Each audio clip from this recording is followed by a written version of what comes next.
হয়নি এখনো। একটা হচ্ছে যে আপনারা দেখছেন যে আমরা টেস্টিং বাড়াচ্ছি, ফলে কেউ কেউ বুঝতে পারছেন যে নাম্বারটা হয়তো বেশি দেখাচ্ছে। খুব স্বাভাবিক, যখন আমার একটা ল্যাব ছিল তখন একটা ল্যাবে হতো, এখন আমার 56টা ল্যাব, তার মধ্যে 26টা ল্যাব হচ্ছে যেখানে ছোটো ছোটো হয়, 25-30টা হয়, 30টা বড় ল্যাব আছে। যাই হোক, টেস্টিং আমাদের এখন 17,000-এর মতো আমরা ডেলি করছি, 16,000 17,000। তো 16,000 17,000 টেস্টিং করলে 2,000 2,100 300 এটা একটা হচ্ছে। আর এখন তো কোভিডটা একটু পিকে চলছে। আর বাংলা, আপনাদের আমি আগে বলেছি, বাংলা সিস্টেমটা হচ্ছে, বাংলা 8টা নর্থ ইস্টার্ন স্টেটের বর্ডার। নর্থ ইস্টার্ন স্টেটেরও অনেকে আসছেন এখানে ট্রিটমেন্ট করবার জন্য, কারণ প্লেন বা ট্রেন তো চলছে। 2 হচ্ছে বাংলা 3টে আন্তর্জাতিক বর্ডার আছে অনেকগুলো, 3টে রাষ্ট্রে। তাছাড়াও বাংলা বিহার, উত্তরপ্রদেশ, বিহার, উড়িষ্যার আর ঝাড়খণ্ডের বর্ডারও আছে। সুতরাং বাংলাটা বড় সেন্সিটিভ, এবং বাংলায় প্রচুর বাইরের মানুষও ট্রিটমেন্ট করে, এটা কিন্তু মাথায় আপনাদের রাখতে হবে। সবাই বাংলার নয়, কিন্তু ট্রিটমেন্ট কেউ কাউকে বলতে পারে না আমি দেবো না। অনেকে দেখছেন এমনকি কোভিড ট্রিটমেন্ট করার পরেও ফ্লাইটে চলে এসে এখানে এসে ভর্তি হচ্ছে, কারণ বাংলায় ট্রিটমেন্টের যে অ্যাডভান্টেজটা আছে, যতটুকু আমরা 8-9 বছরে ইনফ্রাস্ট্রাকচারটা বাড়াতে পেরেছি, সুন্দরভাবে তৈরি করতে পেরেছি, এটা অনেক জায়গাতেই নেই, এটা মনে রাখবেন। যতটুকুই করতে পেরেছি আমরাই করতে পেরেছি, এইটা কিন্তু কোথাও নেই, যে যাই বলুন। ফলে টেস্টটা বাড়বে, আমরা অ্যান্টিজেন টেস্টও করব এরপর, সেটাতে সংখ্যাটা বাড়বে। তবে অ্যান্টিজেন টেস্টের সুবিধা হচ্ছে রেজাল্টটা একটু তাড়াতাড়ি পাওয়া যায়। 2 হচ্ছে আমরা 8টা ডিস্ট্রিক্টে যেখানে কোভিড একটু বেশি হচ্ছে, সেখানে আমরা 8টা আইএএস সিনিয়র অফিসারকে দিয়ে, এমনকি অ্যাডিশনাল চিফ সেক্রেটারি র্যাঙ্কেরও আছেন, তাদের উপর দায়িত্ব দেওয়া হয়েছে। এই জেলাগুলোকে জেলা শাসক, পুলিশ, বিডিও, এসডিও সবাইকে নিয়ে, হেলথ অফিসারদের নিয়ে, এই সমস্ত অফিসারদের তত্ত্বাবধানে কাজ চলবে। কোভিড, এটা হচ্ছে 8 separate team for effective coordination. আপনারা আগে জানেন আমরা 5টা জেলা করেছিলাম।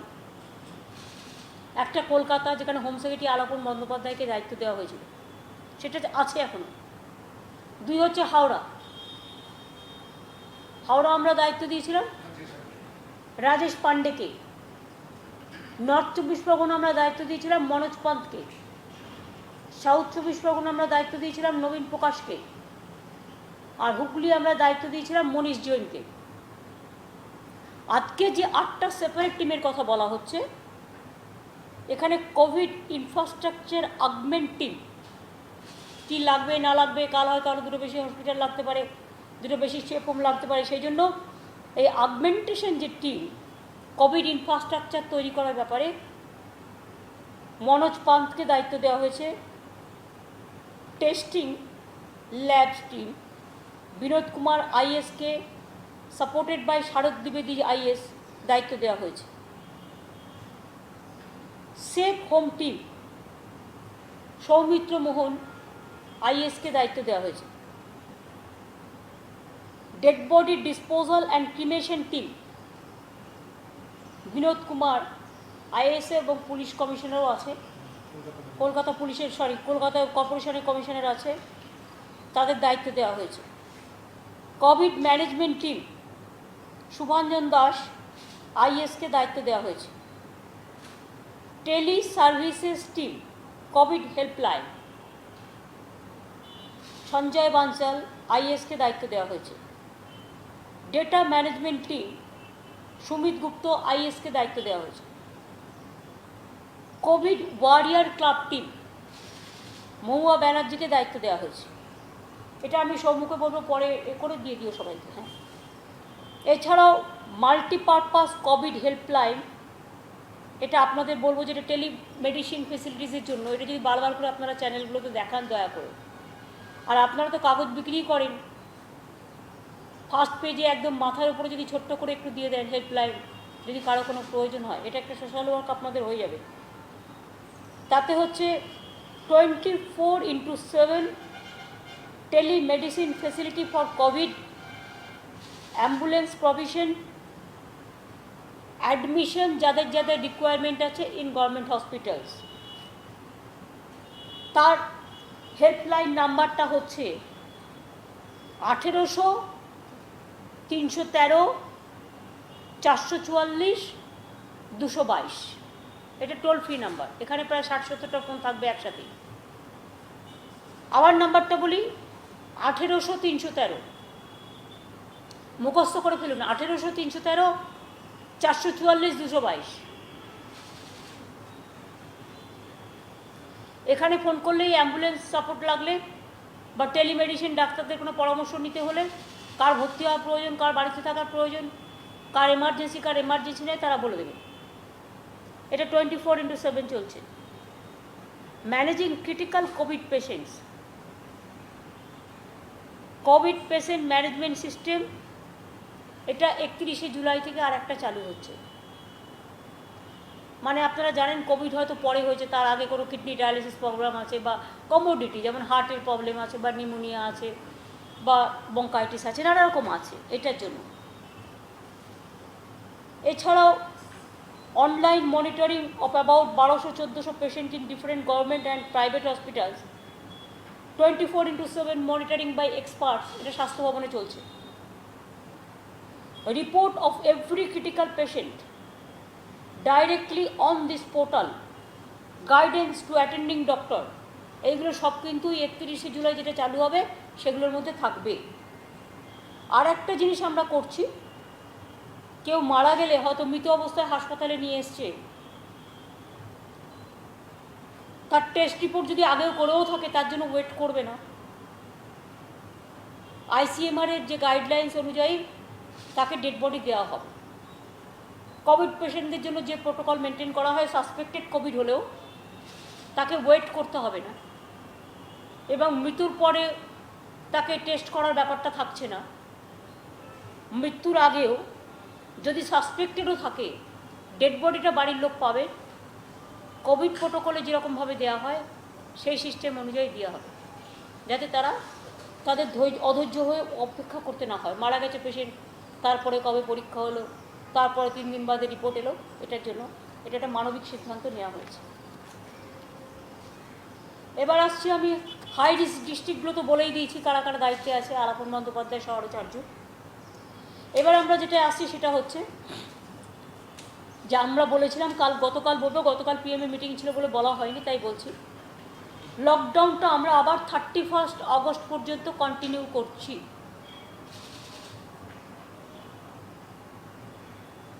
আমাদের এখানে 31 জুলাই পর্যন্ত করা ছিল, 31 আগস্ট পর্যন্ত আমরা কন্টিনিউ করছি।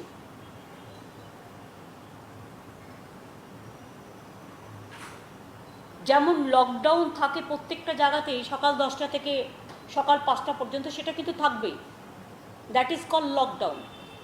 আর একটা হচ্ছে কমপ্লিট লকডাউন। কমপ্লিট লকডাউন মানে টোটালটাই লকডাউন, এখানে কেউ বেরোতে পারবে না, পারবে না। এমনি লকডাউনে যেমন বেরোতে পারে, বা ধরুন জাস্ট বাজারে গেল, ও গেল বা অফিসে গেল, সেগুলো আলাদা। কিন্তু এটা হবে না। গভর্নমেন্ট সার্ভিসে যেমন চলছিল তেমনই চলবে, নতুন করে আমরা কিছু চেঞ্জ করছি না। গভর্নমেন্ট প্রাইভেট সবাইকে বলবো সোশ্যাল ডিস্টেন্সিং মেনটেন করে, প্রাইভেট যেটা ফিজিক্যাল ডিস্টেন্সিং মেনটেন করে, স্যানিটাইজ ইউজ করে, মাস্ক ইউজ করে, হাতে গ্লাভস ইউজ করে, মাথায় একটা কিছু চুলটা বাঁধার ব্যবস্থা করে তারা কাজ করবেন। কারণ নিজেকে কিন্তু সচেতন থাকতে হবে। অনেক সময় মাস্ক কিন্তু আমরা পরছি না। আমিও কিন্তু একটা মাস্ক ইউজ করি। এখন ধরুন আপনাদের সামনে কথা বলছি বলে, মাত্র কয়েকদিন আমরা বসে আছি বলে আমি একটা মাইকে কথা হলেও মাস্ক করলে কোনো অসুবিধা নেই। সুতরাং এবার থেকে আমরা যেটা সিস্টেম করেছি, সপ্তাহে 2 দিন আমরা চেনটাকে ভাঙবো, আপ টু 31 আগস্ট। কিন্তু একই দিনে হচ্ছে না, because there R some programs. যেমন ধরুন 15ই আগস্টের দিনটা লকডাউনতে যেমন আছে তেমনি থাকবে, কিন্তু কমপ্লিট লকডাউন আমি করতে পারছি না। অ্যাসেম্বল এভাবে হচ্ছে না। যেমন প্যারেড করি আমরা 15ই আগস্ট রেড রোডে প্রায় 1 লক্ষ লোককে নিয়ে, এবার সেসব করতে পারছি না, ছোট্ট করে হবে। ফ্ল্যাগ হয়েস্ট সেরিমনি, ছোট্ট করে ফ্ল্যাগ হয়েস্ট সেরিমনি যে কেউ করতে পারে, সেটা অসুবিধে নয়। কিন্তু এবার থেকে আমরা লকডাউন যেটা করবো, বুধবার দিন করা আছে অলরেডি, এই শনিবার হবে না, বিকজ অফ ঈদ, বকরি ঈদ আছে। সবাইকে শান্তিতে, খুশিতে এবং সম্প্রীতি মেনটেন করে, আমি সংখ্যালঘু ভাই বোনেদের বলবো যেরকমভাবে ঈদের সময় আপনারা আমাদের কোঅপারেশন করেছেন, নিজেদেরও বাঁচিয়েছেন করোনা থেকে, আপনাদের সুস্থ রাখার জন্য সুস্থ থাকতে হবে। এবং তাই সকলের স্বার্থে আমরা সবাই একই মায়ের সন্তান, কেউ মাকে মা বলে, কেউ আম্মা বলে, কেউ মাদার বলে, তফাৎ এইটুকু। আপনারা শান্তিতে নিজের নিজের ধর্ম নিজে পালন করুন। বাইরে যেহেতু লকডাউন চলছে, কাজে আমাদের একটা লিমিটেশন আছে যে আমরা বাইরে অ্যাসেম্বল করতে পারছি না। আপনারা দেখলেন যে 21শে জুলাই আমাকে ভার্চুয়াল করতে হলো। সবাই যখন আপনারা করেছেন, তখন আমি বা কেন করব না? সেজন্য এই শনিবারটা কমপ্লিট লকডাউন হচ্ছে না। আদারওয়াইজ আমরা শনিবার আর রবিবারটাই প্রেফার করছি লকডাউন কমপ্লিটের জন্য, বাট 2 দিন বাদ যাবে, 2 সপ্তাহ। এই শনিবার বকরি ঈদ আছে, তাই এই শনিবার লকডাউন কমপ্লিট হচ্ছে না। এমনি লকডাউন চলবে, কমপ্লিট লকডাউন যেটা আমি বলছি সপ্তাহে 2 দিন করে চেন ব্রেক করবো, সেটা হচ্ছে না। কেউ প্লিজ দয়া করে কনফিউশন করবেন না। Let it be very clear, এই শনিবার এমনি লকডাউন যেমন চলছে চলবে, কিন্তু যেটা প্রতিদিন থাকে, কিন্তু যে রেস্ট্রিকশানের মধ্যে, কিন্তু কমপ্লিট লকডাউন যেটা আমরা গতকাল করেছি বা আমরা বুধবার করব, সেরকম লকডাউন হচ্ছে না। সেরকম লকডাউন বুধবারের পর হবে রবিবার এবং সোমবার, 2nd এবং 3rd, 2 দিন করে 48 ঘন্টা আমরা একটা চেন করছি। তাই রবি এবং সোম হবে বুধবারের পর, আমরা আগে থেকে জানিয়ে দিচ্ছি। তারপরের সপ্তাহে আবার শনি রবিবার হবে। শনি রবিবারটাকে আমরা প্রায়োরিটি দিচ্ছি, তার কারণ রবিবার শনিবার এমনিতেও অনেক ছুটিও থাকে, আর মানুষের ইকোনমিক পরিস্থিতি অতটা আঘাত করবে না, তারা আগে কিনে টিনে নেবে। আমায় 2 উইক শুধু বদলাতে হয়েছে শনিবার, সেটা হচ্ছে একটা ঈদের জন্য 1 আগস্ট, আর একটা 15ই আগস্টের জন্য স্বাধীনতা দিবস, সেটাও শনিবার পড়েছে, সেটার জন্য। তাই আগস্ট মাস জুড়ে 3rd আগস্ট কি রাখি বন্ধন? রাখি বন্ধন কি ছুটি আছে? তাহলে তুমি 2 দিনের চেন সেদিন কী করে পাবে? প্রোগ্রাম তো হবে কিছু কিছু, অল্প করে। এবার তো রাখি বন্ধন সেই অর্থে বড় করে হচ্ছে না, মাস্ক বন্ধন হবে। তাহলে সানডে, তাহলে এটা 2 আর 3 প্রথমেই বাধা এলো, 2 আর 4 করে দিই তাহলে, বা 2 আর 5 করে দিই, বুধবারে চলে যাবো। তাহলে নেক্সট উইকে এই বুধবার যেমন হচ্ছে, পরের উইকে প্লিজ ডেটগুলো যেন কনফিউশন না হয়। থ্যাঙ্কস অনুজ রাখি বন্ধনের কথাটা বলার। 2 এবং 5, 2nd আগস্ট আর 5th আগস্ট হবে লকডাউন, কমপ্লিট লকডাউন। তারপরের সপ্তাহ শনি রবিবার হবে, 8, 9। দয়া করে ডেটগুলো ভুল করবেন না। শনি রবিটাই আমরা করতে চাই, কিন্তু যেহেতু কতগুলো উৎসব পড়ে গেছে, সেগুলোকে আমরা অ্যাভয়েড করতে পারছি না বলে আমাকে একটা দিন ওয়ার্কিং ডে নিতে হচ্ছে। 16 এবং 17ই আগস্ট রবি সোম হবে, কারণ যেহেতু শনিবার আছে 15ই আগস্টটাই হচ্ছে না। 16 এবং 17, এরপরেরগুলো সব ঠিক আছে। 16, 17, 22, 23,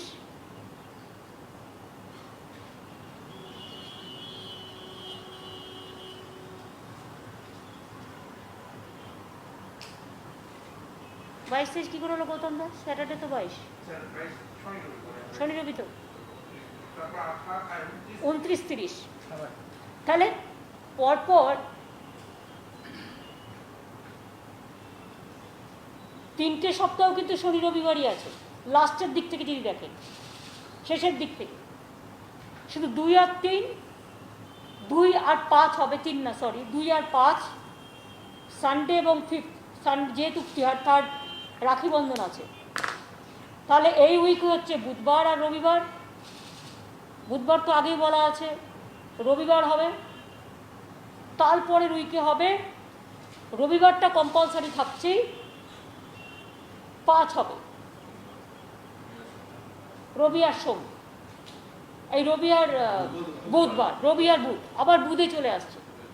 এই সপ্তাহে যেমন বুধবার থাকছে, আগামী সপ্তাহে বুধবার থাকছে। রবিবারটা কমন অলওয়েজ, রবিবার is common for every week, শুধু এই বুধবার আর নেক্সট বুধবারটা হবে। তাছাড়া সব কিন্তু হবে শনিবার এবং রবিবার।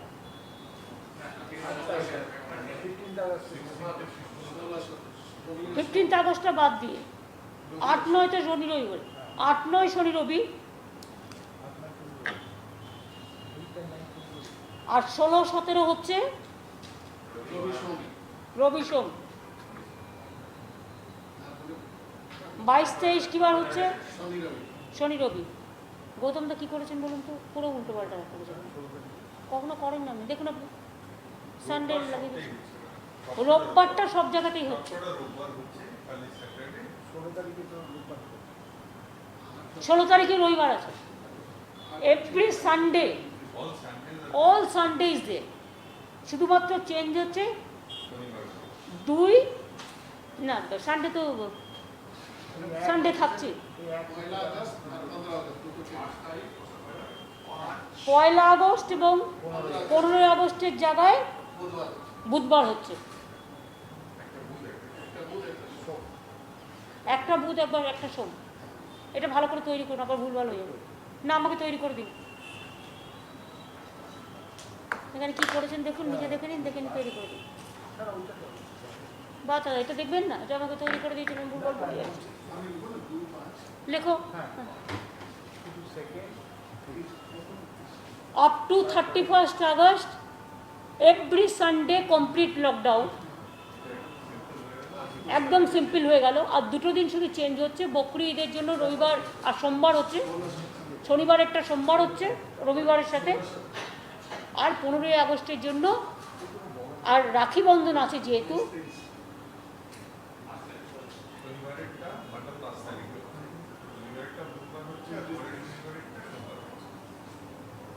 আগে লিখে দিই। রাখি বন্ধন তো পরের সপ্তাহটাই হবে, 3টে উইক হবে।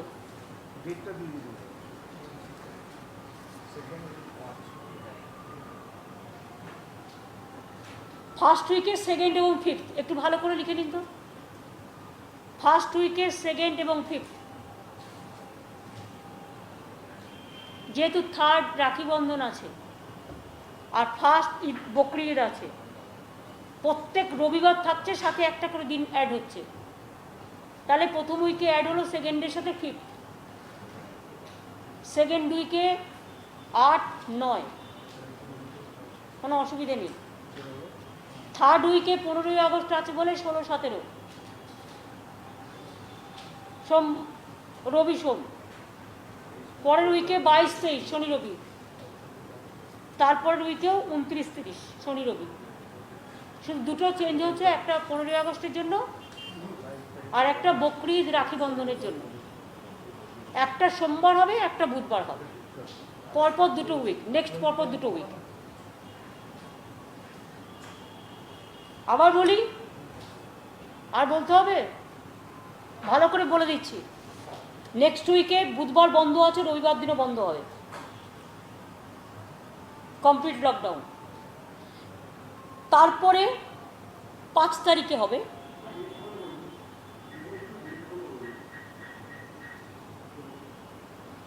কারণ ডেটগুলো তোমরা কাউন্ট করে নিতে পারছো না। ডেট বলতে গেলে তারিখ গোলাবে, আর তারিখ বলতে গেলে ডেট গোলাবে। বলছি তো শনিবার রবিবার আমরা করার পক্ষে, বাট যেহেতু 1 আগস্ট বকরি ঈদ আছে, তাই এটা, আর সোমবার আবার তোমার রাখি বন্ধন আছে, শনিবার সোমবার দুজনই প্যাক্ট, সেই জন্য সেকেন্ড এবং ফার্স্ট ফিফথ হচ্ছে। সেকেন্ড হচ্ছে সানডে, সানডে প্রত্যেকবারই কমন থাকছে। ফিফথ কী বার হবে? বুধবার, বুধবার হবে প্রথম সপ্তাহে, আর সেকেন্ড সপ্তাহে শনি রবিবারই হবে। থার্ড উইকে রবি আর সোম হবে, কারণ 15ই আগস্ট আছে শনিবার হয়েছে। তারপরের বারে 22, 23, 29, 30 এগুলো শনিবার রবিবারই হবে। দুটো চেঞ্জ হয়েছে, একটা সোমবার একটা বুধবার, ফার্স্ট উইক এবং থার্ড উইক। ঠিক আছে, ফার্স্ট উইকেটটা হবে বুধবার আর সেকেন্ড উইকেটটা হবে সোমবার। বাদ বাকি 48 ঘন্টায় পরপর করা হচ্ছে।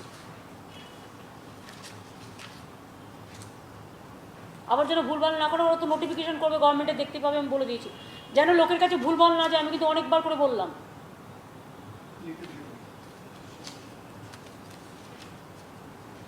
আলাপন এটা লিখিতভাবে দিয়ে দিও, যাতে ভুলভাল না হয়। এনাও রেখে দাও, এটা দেখে নাও আরেকবার।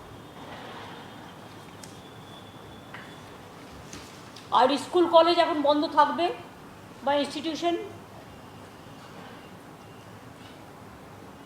আগস্ট মাসে তো 31 আগস্ট পর্যন্ত প্রশ্নই আসে না, কারণ এখন পিটিয়ে আছে করোনা। যদি সব কিছু ঠিকঠাক থাকে আমরা পরে 31 আগস্টের মধ্যে বলে দেবো। আমাদের একটা টার্গেট আছে 5 সেপ্টেম্বর, ডক্টর রাধাকৃষ্ণনের বার্থডে, শিক্ষক দিবস। সেদিন থেকে যদি সিচুয়েশন পারমিট করে, তাহলে দুর্গাপুজোর আগে পর্যন্ত এই 1 মাস আমরা অল্টারনেটিভ ডেতে অল্টারনেটিভ ক্লাস করে একটা অ্যালাউ করব। যদি আগস্ট মাসে আমরা দেখি ইমপ্রুভমেন্ট হচ্ছে, তবেই। 31 আগস্ট পর্যন্ত কিছু করা যাচ্ছে না। এই পর্যন্ত। আর কি আছে? আর তো কিছু নেই, আর কিছু নেই। আপনাদের কি আছে? আছে কিছু ছোট্ট করে একটুখানি, বেশি না।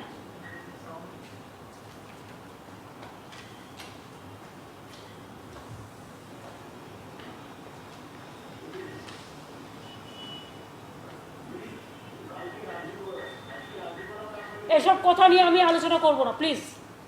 This a government press conference. আপনি আমাকে গভর্নমেন্টের আমি যে কথাগুলো বললাম এর মধ্যে জিজ্ঞেস করবেন। আপনাকে পলিটিক্যালি আই ক্যানট স্যাটিসফাই।